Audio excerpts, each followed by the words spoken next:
For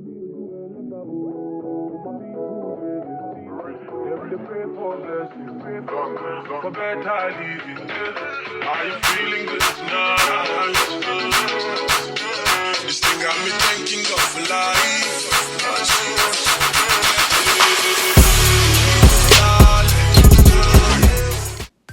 Hey guys, welcome back to my channel. So today we're going to be doing a Marley twist tutorial, and to begin I already sectioned off the hair into 4 sections, and I like to always start at the front because I feel like your best work should be done at the front before you get tired and do a lazy work at the back. That is my principle. Not saying I do a lazy work at the back, just saying you always got to put your best foot forward.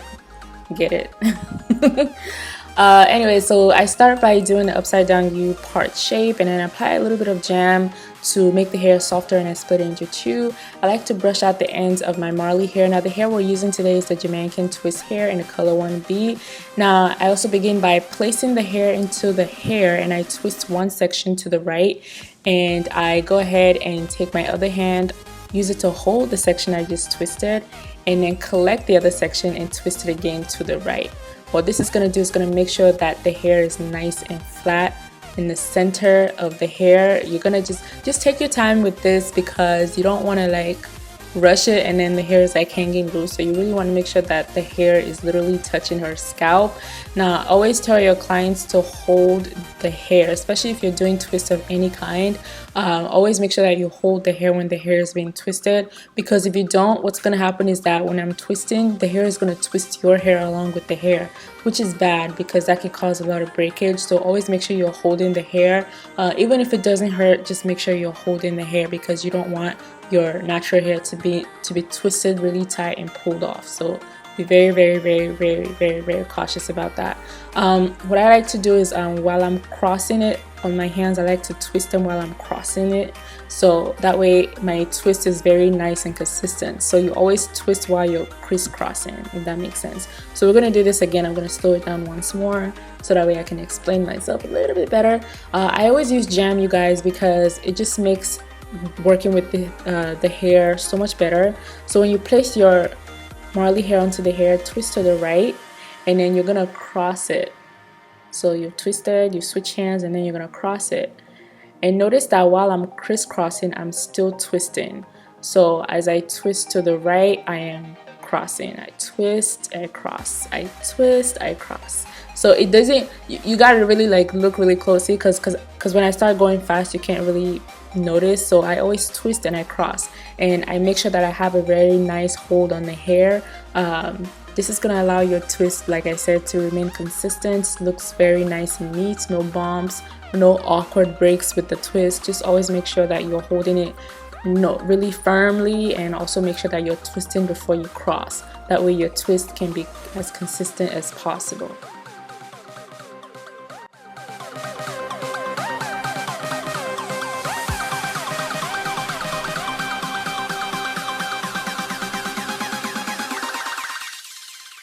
So we're going to repeat the same process all through her hair. We're going to keep it consistent.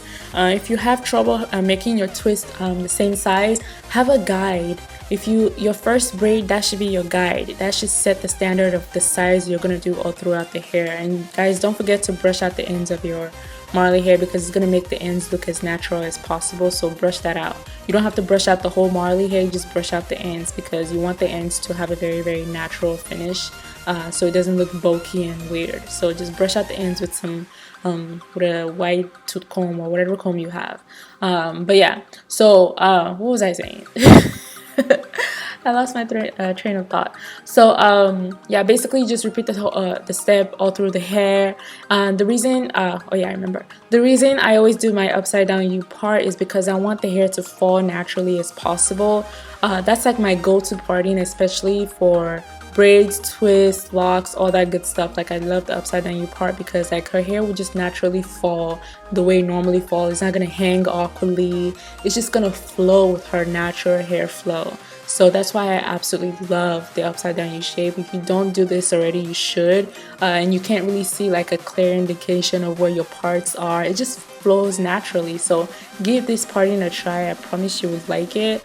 But yeah, just, yeah, repeat the same step like I showed you guys. Twist to the right, and then you switch your hands, take the other end, twist that to the right as well, and then you're gonna, like I said, switch cross hands again. Oh, it's complicated. And then you're gonna twist, and then cross hand again. You're gonna twist, cross, twist, cross, twist, cross, all the way till you get to the bottom. Now when you get to the bottom, you're gonna twist until there's no more hair left to twist, because Marley hair, you don't want, because the hair is so fluffy, you gotta make sure you twist completely down, like all the way down, because if you don't twist all the way down, it's gonna have puffy ends and it's not gonna look cute. So you gotta make sure you twist consistently all the way down. Like I told you guys, have a guide braid, and that braid is gonna set the standard for all the other braids you're gonna do, you know, so that way all your braid sizes are the same. Your hair is gonna look really, really nice and in unison. It's just gonna look really good. So have a guideline with every braid you're doing. This includes box braids as well, because I get a lot of messages saying, how do you make all your braids the same size? You have to have a guide. Have one particular braid that you start with and say, okay, this is the size we want. Check with your client, hey, do you like this size? She says yes, and then make that your guide braid all through the hair, you know. So if you do braids that are thicker, take it down. Don't be afraid to take it down and start again. Take out hair to make sure that the hair is as perfect as you can possibly make it. So yeah, I'll see you guys when we get to the ending of you know, the fun part, when we dip the hair in hot water and all that. So hang in there, guys.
So when you're done, this is what it should look like. Very nice and full. These are medium size, you guys. These are medium size.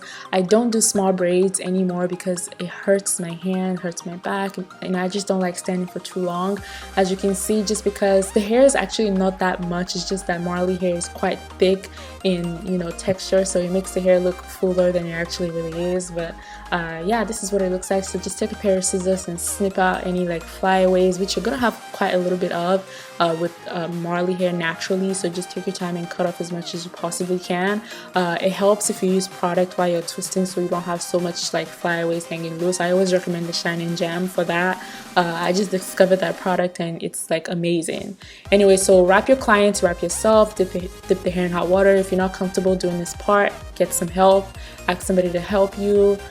Don't do this if you're scared because you don't want to hurt yourself or your clients. So just be very, very careful and make sure that you don't have hot water still like dripping. So just make sure the steam is kind of like fading off a little bit before you let the hair touch the shoulders. So what I do is I just use my hand to kind of tap, and yeah, it should be good. Do that all through the hair. Apply your mousse. The mousse will help you with a little bit of slick to help you slick down those little flyaways that you missed with your scissors and give your hair a little bit of shine, and it makes it smell really good too. You know, you want your braids to smell really nice and fresh and nice. So yeah, don't forget to lay down the edges. I like to use the, what do you call it? The Argan Oil Cream of Nature Edge Control and Extra Hold. That's my new favorite. I've been using this for the past couple of tutorials now, and it's really, really nice. But yeah, give it a try if you haven't. I'm pretty sure you guys will like it. Plus, if you don't like it, it just smells really good. You can probably use it as lotion. Don't do that. I'm just kidding. But yeah, let the mousse dry off before you send your client on her way. But yeah, you guys, I absolutely really like this look. Like, I wish somebody could do my hair like this. Like, I want somebody to do my hair like I be doing people's hair, but I can't find anyone, so we're just gonna have to settle for braided wigs. But yeah, this is the finished look. This whole process took me, I think, like about 4 to 5 hours, because as you can tell, the hair is quite full and quite long. We did not cut the hair, by the way. We just used it straight out of the pack. And yeah, this is it. This is the finished look. You know, if you get your hair done by me, just know, you know, I'm gonna annoy you with pictures, so make sure you come ready for pictures. You know, and she came ready. Her face is snatched. She looks so cute, giving me a lot of what do you call that, brandy vibes. Very cute. But yeah, thank you guys so much for watching this tutorial. Give the video a thumbs up if you enjoyed this video. Make sure you leave a comment. Make sure you share this video with your friends. Let them know Glambymerry is making tutorials so that they can subscribe and be part of the squad. So if you're new to my channel, by the way, welcome.